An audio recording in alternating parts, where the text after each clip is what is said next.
हम पढ़ने वाले हैं derivation of third equation of motion के बारे में। तो derivation of third equation of motion, इससे पहले हमने दो इक्वेशन, फर्स्ट इक्वेशन मोशन और सेकंड इक्वेशन मोशन हमने पढ़ रखा है। जो हमारा था पहले इक्वेशन था v = at² at सीधा, और सेकंड इक्वेशन था हमारा s = ½ at²। थर्ड इक्वेशन हमारा आने वाला है v² - u² 2s। तो थर्ड इक्वेशन को प्रूव करते हैं कैसे?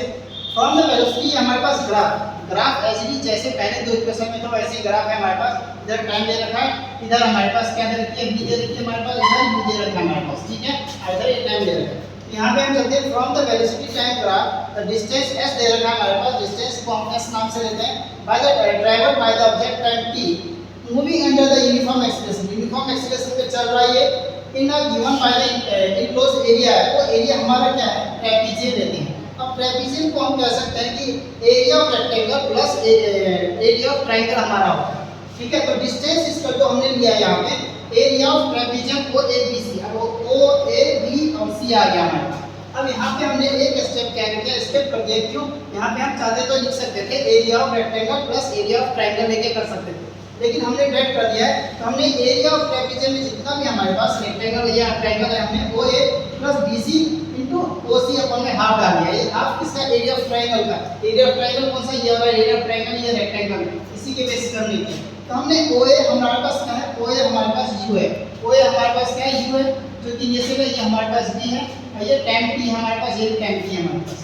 इसका BC हमारे पास क्या है, BC हमारे पास B है, यानी हमारे पास क्या हो गया, फाइनल वेलोसिटी है। OC हमारे पास tan है। इसी को हमने क्या किया, अब इनकी जगह पे हमने आके पूरा कर दिया। तो हमारे पास क्या आता है, s = u + v * t upon में 2 आ गया। हमने फर्स्ट इक्वेशन मान लिया। अब फर्स्ट इक्वेशन पे तो ठीक है, हमने फ्रॉम पहला इक्वेशन जो निकाला था v = u + at, इसी के बेसिस पे हमने इस इक्वेशन को क्या किया, ड्राइव करके यहाँ पे लिखा है कि t की वैल्यू को हम यहाँ पे पुट कर दिए। तो t इसका तो हमारे पास क्या आ गया, v - u अपॉन में a आ गया। ये हमारा सेकंड इक्वेशन है।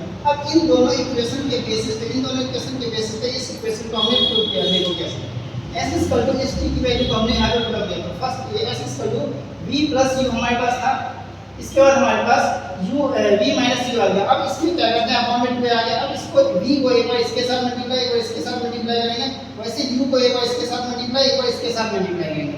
तो हमारे पास सेम जो होगा v u और माइनस 1 आएगा, प्लस में v u 1 आएगा हमारे पास, माइनस में v u आएगा, वो कैंसिल हो जाएगा, बचेगा क्या, v² और u² बचेगा। तो हमारे पास v² और माइनस u² बच गया 2as बच गया। इसी के वजह से हमारा फॉर्मूला बनता है v² - u² = 2as बच जाता है, ठीक है। ये हमारा फॉर्मूला प्रूव हो गया। इसी के बेसिस पे क्वेश्चन हम थर्ड इक्वेशन ऑफ मोशन के बेसिस पे हम एक क्वेश्चन करने वाले हैं, ठीक है। तो क्वेश्चन क्या हमारा, एक a stone is thrown in a vertically upward direction with a velocity 5 metre per second. यानी कि अगर देखा जाए तो एक पत्थर है हमारे पास, ठीक है, एक पत्थर है, पत्थर को क्या किया, ऊपर की तरफ उछाला गया है, कितनी वेलोसिटी, 5 मीटर/सेकंड की वेलोसिटी के हिसाब से। तो हमारे पास आई है कितना, यहाँ पे इनिशियल वेलोसिटी हमारे पास दे रखा है। If the acceleration of the stone during the motion is 10 metre per second, यानी कि एक्सीलरेशन भी हमारे पास दे रखा है, डाउनवर्ड डायरेक्शन में आता है इस एक्सीलरेशन से। तो बोला what is the height attain, तो कितने हाइट तक जाएगा, यानी कि इसकी डिस्टेंस क्या होगी। फिर दूसरा पूछेगा कितना टाइम लेगा। तो हमारे पास ये देख लेते हैं, इनिशियल वेलोसिटी हमारे पास क्या दे रखा है, इनिशियल वेलोसिटी हमारे पास दे रखा है, यानी u = हमारे पास दे रखा है कितना, 5 मीटर/सेकंड इनवर्स। एक्सीलरेशन हमारे पास दे रखा है कितना, 10 मीटर/सेकंड इनवर्स। हमारे पास टाइम भी दे रखा है, टाइम कितना है, टाइम नहीं पता हमें, ठीक है। क्वेश्चन मार्क v = हमने हमारे पास क्या है, v हमारे पास हमने 0 ले लिया है, ठीक है, क्योंकि हमारा इसमें v, अब v क्यों 0 लिया है, क्योंकि एक हाइट होगी, इसकी फाइनल हाइट होगी, जब तक इतनी हाइट तक ऊपर जाएगा, जब तक इसकी वेलोसिटी 0 नहीं हो जाएगी ना, उतनी हाइट तक जाएगा, फिर वापस नीचे गिरेगा। हमारे पास v 0 हो गया, और टाइम हमें निकालना है, और s हमें, यानी कि हाइट हमें निकाल लेनी है। ये दो चीज़ हमें निकालना है। तो सबसे पहले हम ये निकालते हैं, और कौन से इक्वेशन पर, v² - u² = 2as से हम निकाल लेते हैं। तो इस पे हम वैल्यू पुट अप करते हैं। तो क्या है हमारे पास वैल्यू, v हमारे पास 0 दे रखा है, माइनस u कितना दे रखा है हमारे पास, 5² = 2 × a कितना दे रखा है हमारे पास, 10 दे रखा है, s हमारे पास नहीं दे रखा है। इसके वजह से हम निकालेंगे 5 × 5 = 25 = 20 s आ गया हमारे पास। इसको इधर ले लो, s = 25 अपॉन में कितना आ गया हमारे पास, 20 आ गया। इसको अगर कैलकुलेट करेंगे तो हमारे पास कितना आ जाता है? आई थिंक इसका आंसर आ जाएगा हमारे पास 1.25 मीटर आंसर आ जाना चाहिए हमारे पास, ठीक है।